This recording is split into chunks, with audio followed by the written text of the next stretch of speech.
¿Quién era Germán Valdés Tintán?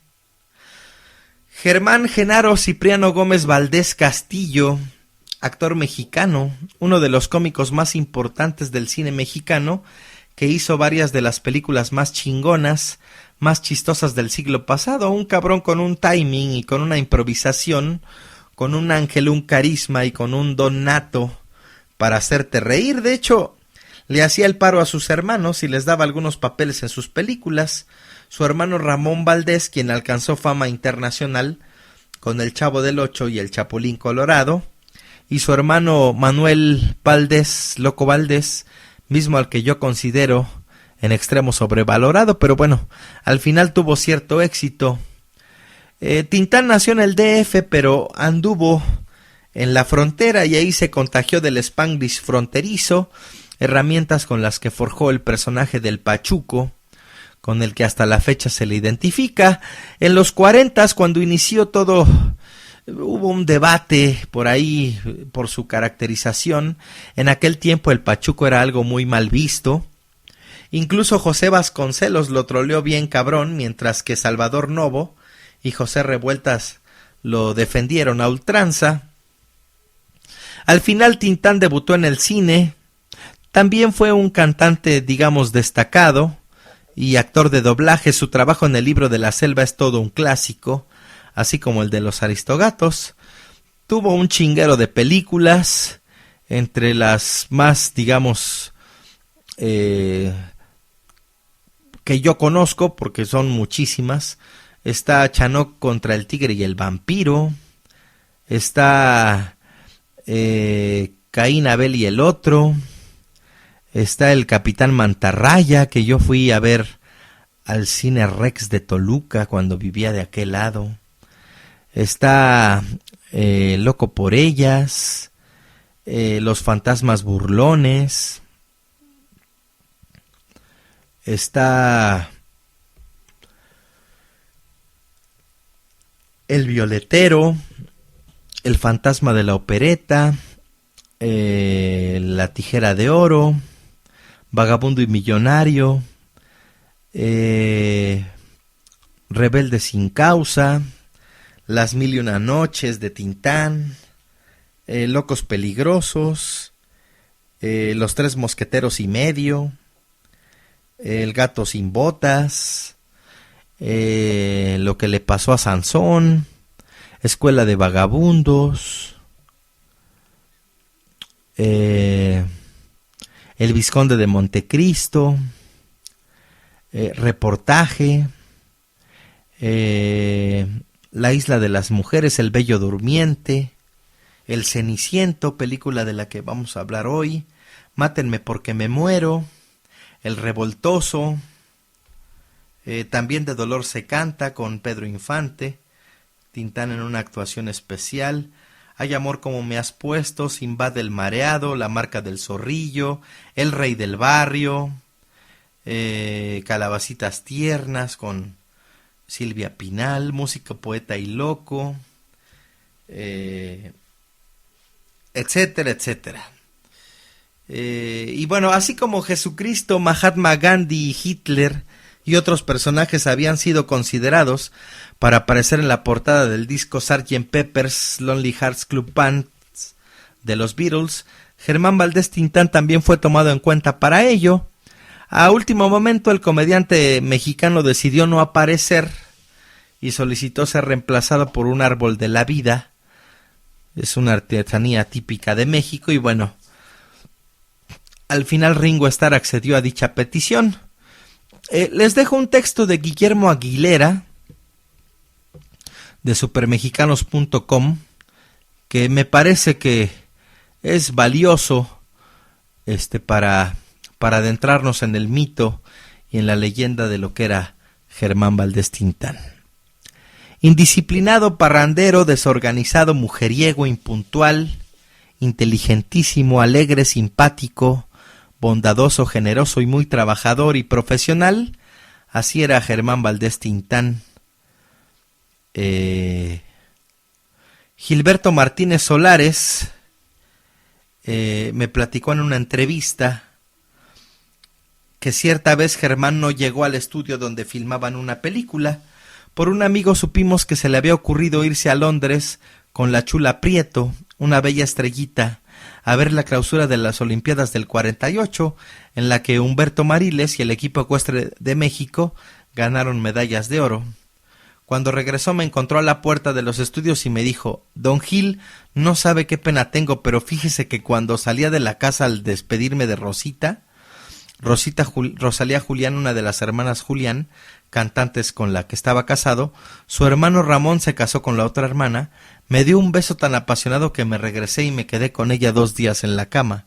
El productor que nos escuchaba, sigue relatando Martínez Solares, le lanzó una fría mirada de reproche ante tanto cinismo, pero Germán, sin inmutarse, le mentó la madre y se metió al foro.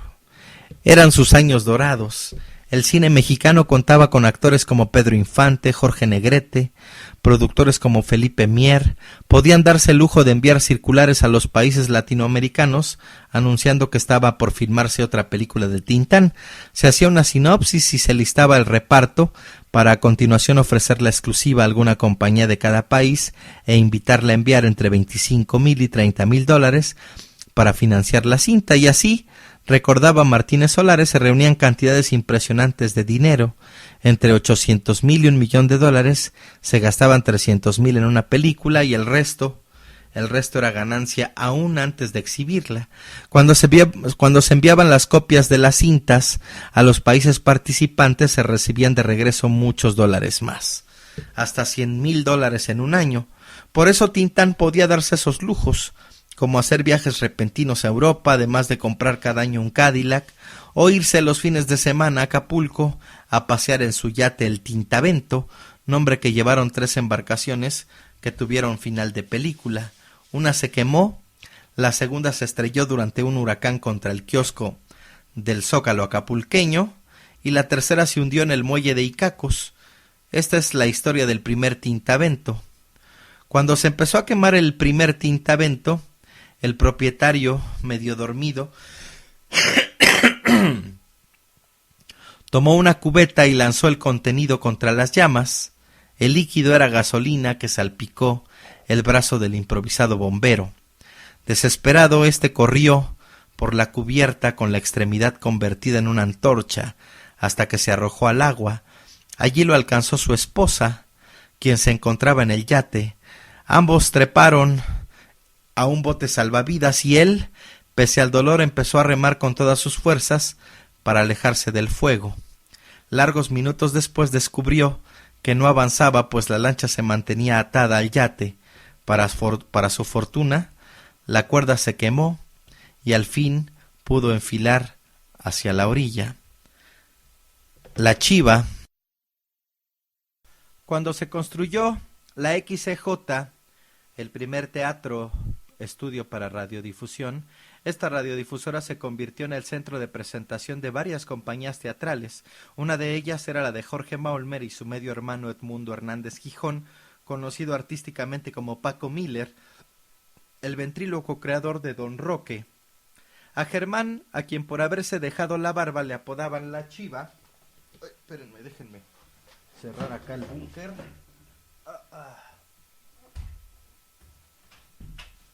Ahí está. Le gustaba imitar al músico poeta Agustín Lara. En una ocasión le ordenaron que probara un micrófono recién reparado y se puso a imitar a Lara. Lo hacía tan bien que creyeron que se trataba de un disco.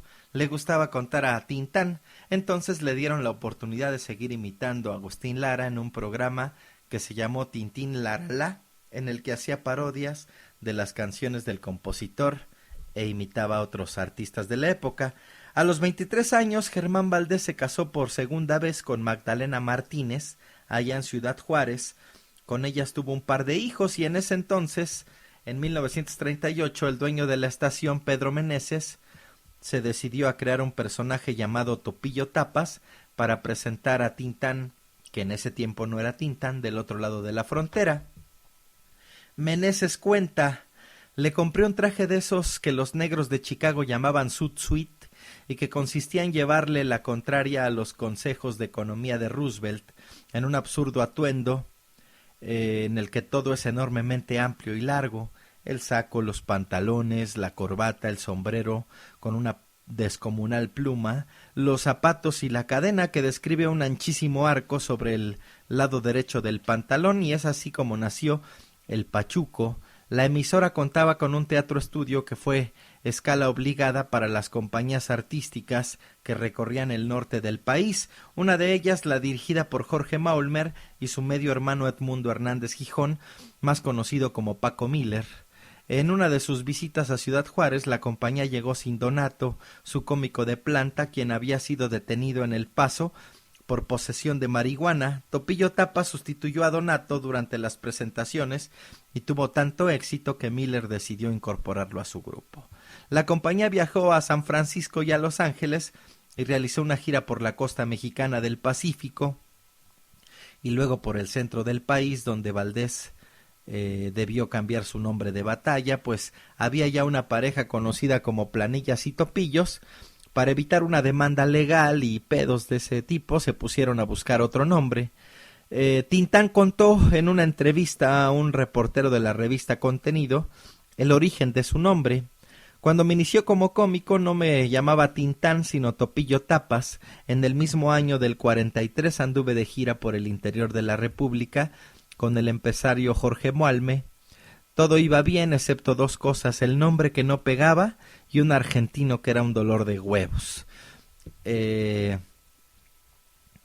Después de unos días se solucionaron los dos problemas. Jorge Moalme me dijo: no te preocupes por el nombre, voy a pensar uno que suene bien, y en Aguascalientes te voy a dar la sorpresa. Y vaya sorpresa, cuando viene un cartel el nuevo nombre casi me voy de espaldas, pues no me gustó nadita.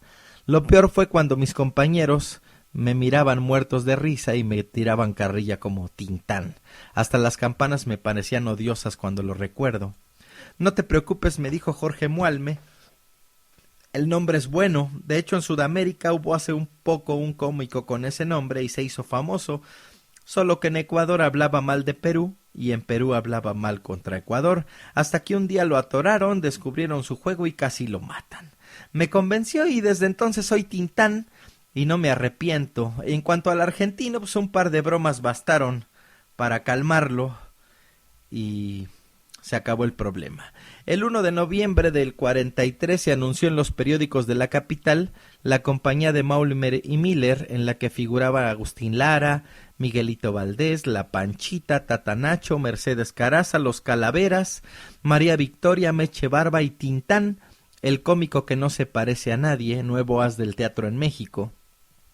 Su sueldo era entonces de 40 pesos diarios. El día 5 inició la temporada en el Teatro Esperanza Iris y el 12 del mismo mes se incorporó al elenco Mario Moreno Cantinflas, lo que permitió subir las entradas. El día 22 Tintán empezó a trabajar en la XCW, un programa llamado Bocadillos de Buen Humor.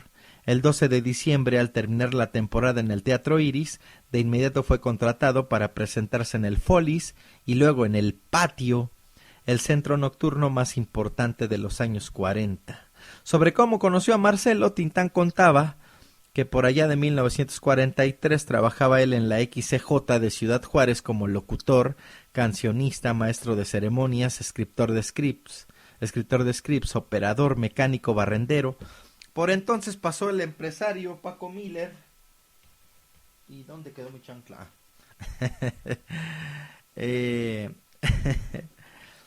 Paco Miller, y lo contrató para ir con otros artistas a California. En el grupo iba Marcelo, con quien incidentalmente se unió para formar un número cómico. Y de regreso a México debíamos actuar en Nogales. Hasta entonces nuestro número consistía en hacer bromas y chistes, pero en el tren Marcelo y yo ensayamos varias canciones. Y fue así como fueron saliendo otras canciones y otras, y nos aplaudían, y entonces ya pues no nos separamos. En noviembre del 64 la revista Contenido publicaba en su sección Experiencias Imborrables una entrevista con los hermanos Valdés, Germán Tintán y Manuel el Loco Valdés. En el 63 Tintán y Marcelo efectuaban una gira por Costa Rica, se presentaron en el Teatro de San José ante un lleno completo, el dueto salió una vez y actuó, el público rió y aplaudió. La siguiente vez sonaron castañuelas, taconazos, olés y música española. Tintán bailaba como endemoniado una jota, el carnal Marcelo rasgaba como loco su guitarra, Tintán saltó y dio un zapatazo y ¡zas!, que se hunde el piso. La trampa del foro, vieja e invadida de polillas, no aguantó el salto del cómico mexicano. Dame la mano, le dijo a Marcelo sin soltar su guitarra. Tintán le dice, no ves, no puedo, no ves que me voy al fondo. Sostenido solamente con los codos, abajo todo era negro, en el fondo había agua y trozos de hierro. Una angustia mortal lo invadió, pero luego logró dominarse y con un salto salió del agujero. El público que no se perdía el espectáculo, y parados en los asientos todos contemplaban la escena, sobresaltados. Pálido, Tintán se incorporó con ayuda del no menos asustado Marcelo, y entonces alguien del público gritó, «Otra vez, Tintán, que yo no vi nada», y todos se rieron, y a pesar de que tenía un terrible raspón en la espalda, Tintán se puso de nuevo a hacer bromas. Al día siguiente, y después de tomarse unas radiografías, el médico comprobó que el comediante no tenía ninguna lesión. Entonces dijo al reportero, reí con más ganas, aunque en el fondo se decía que si eso le hubiese sucedido en los Estados Unidos, él les hubiera puesto una demanda por $50,000. En 1948 empezó a dirigirlo Gilberto Martínez Solares, con quien hizo Calabacitas Tiernas, cinta en la que también actuaron Rosita Quintana, el Che Reyes y su carnal Marcelo, su patiño desde varios años antes. De la relación entre Martínez Solares y Tintán, el crítico Emilio García Riera ha dicho que al encontrarse por primera vez fue como si el primero llevara al segundo a una parranda que ambos hubieran deseado mucho tiempo atrás. De ahí que Calabacitas Tiernas tenga el ritmo que le impone la euforia tintanesca y una desbordante gracia que se expresa con toda libertad. Es, agrega García Riera, la gracia de quien se sabe en estado de gracia entre tanta gente dispuesta a divertirse, también sin sentirse limitada por consideraciones de buen gusto o sentido común. Para el crítico, el éxito de Tintán se debe a que fue el primero que gozó de verdadera libertad en el universo propuesto por el género, mismo en el que tantos cómicos y cantantes solían mostrarse rutinarios y aburridos. Lejos de la rigidez que le impusiera Gómez Landero, con Martínez Solares el cómico disfrutó de una gran libertad interpretativa, la que exhibió en Soy charro de Levita, No me defiendas compadre, Simbate el mareado y El rey del barrio, en el que brilló el talento de Juan García el Peralvillo, un guionista con un muy buen oído para el habla popular. Entre el 49 y el 52 fueron los años de la mejor época. Tintán actuó en 17 películas. Además de Martínez Solares, fue dirigido por Ismael Rodríguez en Mátenme porque me muero, por Rafael Valedón en La isla de las mujeres, desempeñó papeles especiales en Cuando las mujeres mandan, filme cubano de José González Prieto, Mi campeón de Chano Urrieta, también de Dolor se canta de René Cardona, cinta en la que sostuvo un picante diálogo salpicado de caló y tatacha con Pedro Infante. Precisamente en el patio lo vio el cineasta René Cardona, quien estaba filmando la película Hotel de Verano, y ofreció al cómico 350 pesos por hacer una escena en la que, ante el asombro y la curiosidad real de los actores, sostenía un diálogo en tatacha, el lenguaje de los pachucos, y así se inició la carrera cinematográfica del que fuera, después de Cantinflas, el cómico más popular del cine mexicano. Habrá quien le guste más Cantinflas, habrá quien le guste más Tintán, particularmente a mí me gusta más Tintán, aunque el Cantinflas, de ahí está el detalle, es soberbio, cabrones, y esa película no tardará en aparecer en el podcast. No fue sino hasta 1945 cuando hizo su primer papel estelar en El hijo desobediente, de Humberto Gómez Landero, quien lo dirigió también en Con la música por dentro, El niño perdido, Músico, poeta y loco. En esa época, asociado con Carlos B. Salazar y Antonio Fuentes, fundó la empresa Tintán Films SDRL, el lenguaje tintanesco que de inmediato ganó la simpatía del público fue objeto de críticas severas, como la publicada en Novedades por José Vasconcelos el 4 de junio del 44, un ataque contra el pochismo lingüístico de espectáculos mediocres, cuando no vulgares. Las buenas escuelas primaria de Nuevo Laredo y Coahuila, escribió el llamado maestro de la juventud, y el esfuerzo de patriotas ilustrados han logrado contener el abuso de la jerigonza tintanesca, pero ahora ocurre que es la capital la que fomenta, aplaude y disfruta el pochismo. Salvador Novo, de mejor humor, respondió el 20 de junio en el mismo periódico: los deturpadores de Tintán yerran el tiro. El buen señor es un efecto, no una causa, de una corrupción más grave que la simple lingüística. Nos molesta porque mientras Cantinflas es la subconsciencia de México, Tintán es su incómoda conciencia. Pese a que a lo largo de su carrera firmó varios contratos de exclusividad, las compañías le permitían libertades como la de actuar en papeles especiales para otras empresas, abandonar sin explicación el rodaje o salirse del set para irse a fumar un buen porrito de marihuana. Generoso como era, no podía negar los préstamos que le solicitaban sus amigos y los vividores que lo rodeaban. Poco sensato para gastar, adquirió varios cabarets que iban a la quiebra en cuanto él dejaba de actuar con ellos. Además de Manuel el Loco Valdés, don Ramón Valdés, Tintán tuvo otro hermano, Rafael Valdés, gerente de una sucursal bancaria que manejaba las cuentas del cómico.